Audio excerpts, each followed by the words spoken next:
اعوذ باللہ من الشیطان الرجیم بسم اللہ الرحمن الرحیم وبہ نستعین وهو خیر معین۔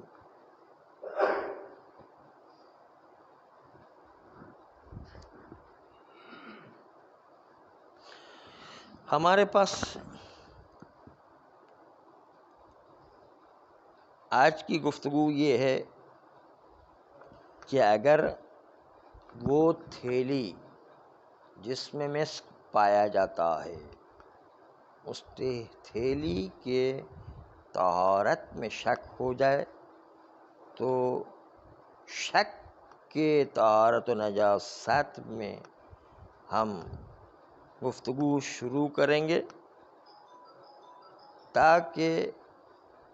دیکھا جائے کہ کہاں پر ہمارے تزکیہ کی ضرورت ہے اور کہاں پر ہمارے تزکیہ کی ضرورت نہیں ہے۔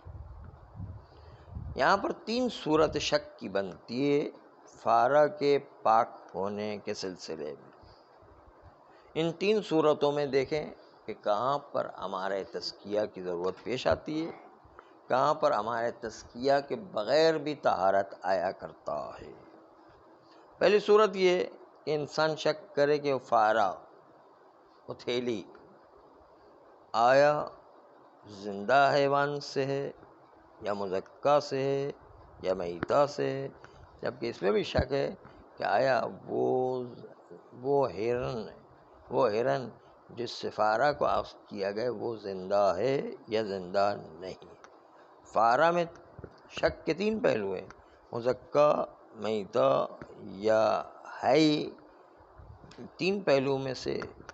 فارہ میں 3 پہلو ہے، لیکن خود وہ ذبی، وہ خود ہے ہرن، اس کے اندر شک ہے کہ آیا وہ اب بھی زندہ ہے یا زندہ نہیں ہے۔ یہ پہلی صورت۔ دوسری صورت وہی کہ فارہ وہ مذکّی سے ہے، میتہ سے ہے یا حی سے، جبکہ علم ہے کہ وہ ہرن مر چکا ہے زمان شک میں۔ تیسری صورت یہ کہ ہمیں فارہ کو موت ذبی کے بعد اخذ کرنے کا یقین ہے کہ ہم نے فارہ کو موت ذبی کے بعد ہم نے اخذ کیا ہے، لیکن شک یہ کہ وہ موت جو ذبی کی واقع ہوئی ہے وہ تزکیہ کے ساتھ واقع ہوئی ہے یا غیر تزکیہ کے ساتھ واقع ہوئی ہے۔ یہ 3 صورتوں میں آیا دیکھیں کہ کس میں ہمارے تزکیہ کی طرف رجوع کرنا ہوگا طہارت کو جاری کرنے میں، اور کن صورتوں میں طہارت کے امارہ کی طرف رجوع کرنے کی ضرورت نہیں، بلکہ استصحاب و دوسری اور دلیلوں کے ذریعے سے طہارت خود بخود ثابت ہوتا ہے۔ کاشف اللسام کے مسلک کے لحاظ سے جو کہتے تھے کہ فارہ غیر مزکّی میں ہمیشہ نجس ہوا کرتا ہے، وہ تو ان تینوں صورتوں میں نجس کا حکم قرار دیتے ہیں، کیونکہ تینوں صورتوں میں تزکیہ میں شک ہے۔ جب تزکیہ میں شک ہے تو خود بخود نجس ہو جائے گا کاشف اللسام کے نزدیک، مگر یہ کہ کہیں پر ہمارے تزکیہ موجود ہو، ید مسلم یا غیر ید مسلم دوسرے اور ہمارا موجود ہو، تو پھر اس کو حاکم قرار دیں گے اس بات پر کہ نجاست کو لے کر آئیں، یعنی ید مسلم استصحاب عدم تزکیہ پر حاکم ہے۔ آغائے کاشف اللسام کے نزدیک کسی ہمارے تزکیہ کی ضرورت نہیں ہے ان تینوں صورتوں میں نجاست کو ثابت کرنے کے لیے، اس لیے کہ اصل عدم تزکیہ تینوں کے اندر جاری ہے۔ تینوں میں تزکیہ کا شک ہے، اصل عدم تزکیہ تینوں میں جاری ہے۔ اما ہمارے نظریے کے مطابق وہ فرق پڑتا ہے کہ زندہ ہرن سے نکالا گیا ہے اس تھیلی کو یا مزکّی سے نکالا گیا ہے اور اس کے درمیان کے میتہ سے نکالا گیا ہے، حکم فرق کرتا ہے، اور ہمیں حاجت امار تزکیہ کی یا نہیں، یہ بھی مختلف ہوا کرتی ہے۔ اس لیے تینوں صورتوں کو الگ الگ حکم پایا جاتا ہے۔ اما صورت اولا، کہ جہاں پر ہم الگ الگ حکم بیان کرنا چاہتے ہیں اپنے لحاظ سے، نہ کاشف اللسان کے لحاظ سے، کہ کاشف اللسان تو نجس سمجھتے ہیں، غیر مزکہ میں ہر جگہ پر ہم کہتے نہیں، غیر مزکہ میں ہر جگہ پر نجس نہیں ہے، اور وہ کہتے ہیں ہمارے تزکیہ کی بھی ضرورت نہیں، اصل آدم میں تزکیہ جاری ہے، ہمارے تزکیہ کی بھی ضرورت نہیں، ید مسلم غیر ید مسلم کی ضرورت نہیں۔ اما صورت اولا، کہ جہاں پر ہمیں شک ہوتا ہے کہ یہ تھیلی مزکہ سے نکالی گئی ہے یا میتہ سے نکالی گئی ہے یا زندہ حیوان سے نکالی گئی ہے، اس میں شک ہوتا ہے، جبکہ خود وہ ہرن زندہ ہونے کے بارے میں بھی شک ہے۔ فرماتے ہیں کہ چونکہ ہمیں پہلی صورت میں پتہ نہیں ہے کہ یہ تھیلی کب اس ہرن سے جدا ہوئی ہے، اور ہمیں اس خود ہرن کے مرنے کا بھی علم نہیں ہے، کیونکہ فرض یہ ہے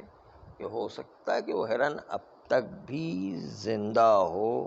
استصحاب حیات ذبی کی وجہ سے۔ تو یہ استصحاب حیات ذبی بلا معارض اس کی زندگی کو باقی رکھتا ہے، اور ہمیں پتہ نہیں ہے کہ اس کی موت کے بعد اس تھیلی کو نکالا گیا ہے۔ تو اب اس فارا کے، اس تھیلی کے پاک ہونے کے ثابت کرنے میں اس صورت میں ید مسلم یا غیر ید مسلم اس کی کوئی ضرورت نہیں ہے، یہ خود ہی خود تھیلی پاک ہے، اس میں استصحاب بقاء طہارت جاری کریں گے، کہ ہم کہیں گے کہ پہلے بھی پاک تھا اب بھی پاک رہے گا۔ پہلے بھی پاک تھا اس لیے کہ وہ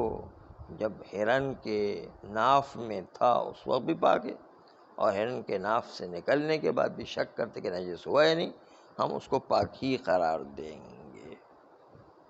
یہ پہلی صورت ہے آغائے خوئی کے نزدیک، جس میں امارۂ تزکیہ کو استعمال کیے بغیر استصحاب طہارت جاری کیا ہے۔ اما دوسری صورت، کہ جہاں پر تین چیزوں میں شک ہے، کہ زندہ سے یا مردہ سے، یا مردہ میں میتہ سے یا مزکہ سے، جبکہ علم ہے کہ ہرن بھی مر چکا ہے زمان شک میں، یہ دوسری صورت تھی۔ کہتے ہیں ہمیں اس میں چونکہ ہرن کے مر جانے کا یقین ہے اور شک ہے کہ فارا جو تھیلی اخذ کی گئی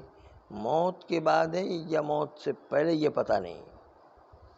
تو اس تھیلی میں حاجت نہیں کہ ہم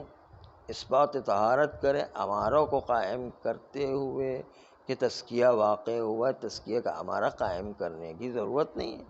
کیونکہ اس صورت میں دو حادثے پیش آئے، ایک یہ کہ ہرن کی موت، اور دوسرا یہ کہ یہ تھیلی اس سے جدا ہوئی ہے، اور یہ دونوں حیات و اتصال کے بعد وجود میں آئے، یعنی پہلے ہرن زندہ تھی بعد میں جو ہے مرا ہے، اور دوسرا یہ کہ یہ تھیلی ہرن کے ساتھ چپکی ہوئی تھی بعد میں جدا ہوئی، تو یہ دونوں مسبوق بحیات و اتصال ہیں، اور استصحاب بقاء حیات اور استصحاب بقاء اتصال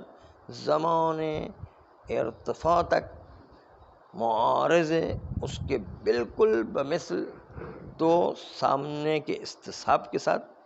یعنی استصحاب حیات اور استصحاب اتصال، اس کے مقابل میں استصحاب موت، استصحاب انفصال، جو ہمارے سامنے انفصال موجود ہے اور ہمارے سامنے یہ موت موجود ہے، دونوں استصحاب ایک دوسرے کے ساتھ ٹکراتے ہیں، اور اذا تعارض تساقط رد الی الاصل، اصل جو قاعدہ طہارت جاری ہوگا مطلقاً، چاہے ہمیں ان دونوں میں سے کسی ایک کی تاریخ معلوم ہو یا دونوں کی تاریخ مجہول ہو، ہر صورت میں اس قاعد طہارت جاری ہوگا۔ شک کی صورت میں اس بنیاد پر بھی ہم اس کو پاک مانیں گے۔ یہ دوسری صورت تھی پاک ماننے کی۔ تیسری صورت جو ہے یہ ہے اصل مورد بحث۔ تیسری صورت یہ تھی کہ ہمیں یقین ہے کہ موت ہرن کے بعد اس تھیلی کو نکالا گیا ہے، لیا گیا ہے، لیکن شک یہ ہے کہ اس ہرن کی موت تزکیہ کی وجہ سے ہوئی ہے یا موت مردار ہونے کی وجہ سے ہوئی ہے۔ تو ایسی صورت میں جب ہمیں علم ہے کہ اس فارہ کو موت کے بعد لیا گیا اور تردد ہے کہ موت مزکہ کی طرف نسبت رکھتی ہے، تو فارہ کو پاک مانیں گے، اس لیے کہ اصل عدم ہے۔ جب جو شک ہوتا ہے کہ ہمیں یہ تزکیہ کے ساتھ لیا گیا ہے یا نہیں، تو حکم کریں گے کہ شک کی صورت میں کہ فارہ مزکہ سے نہیں ہے۔ کیوں؟ اصل عدم تزکیہ کی سے فارہ کو مزکہ سے نہیں مانیں گے اور اس کے نتیجے کے اندر تھیلی نجس رہے گی۔ غیر مزکہ کے آثار میں سے ایک نجاست ہے، اور غیر مزکہ کے آثار میں سے ایک نجاست ہونے کی صورت، یعنی شک کے در تزکیہ میں اصل عدم تزکیہ جاری کریں گے، اس کے نتیجے میں فارہ نجس ثابت ہوگا۔ مگر یہ کہ کوئی ید مسلم جیسا امارہ قائم ہو جائے، امارہ شرعیہ بر تذکرہ جلود میں چلا کرتا ہے، یہ حاکم اصل عدم تزکیہ پر اگر کوئی یہ ایسا امارہ شرعیہ قائم ہو گیا، تو ہمارے مسلک کے مطابق اس مقام میں ہم حکم بطہارت میں محتاج ہیں اس بات کی طرف کہ ہمیں اصالت الطہارت جاری نہیں کرنا ہے، بلکہ ید مسلم جاری کریں گے یا سوق مسلم جاری کریں گے، جس کی وجہ سے وہ فارہ پاک ہوگا، ورنہ جو ہے پاک نہیں ہوگا، نجس مانا جائے گا۔ بس خلاصہ یہ نکلا کہ ہمارے مسلک کے مطابق ہر جگہ پر کسی بھی امارے تزکیہ کی ضرورت نہیں ہے، صرف آخری والے مسئلے میں طہارت کو ثابت کرنے کے لیے امارہ کی ضرورت ہے۔ امارہ موجود ہے تو پاک ہوگا، امارہ ید مسلم، امارہ سوق مسلم ہے تو پاک ہوگا، اور اگر وہ امارہ موجود نہیں ہے تو اصل عدم تزکیہ کی بنیاد پر نجس مانا جائے گا۔ صلی اللہ علیہ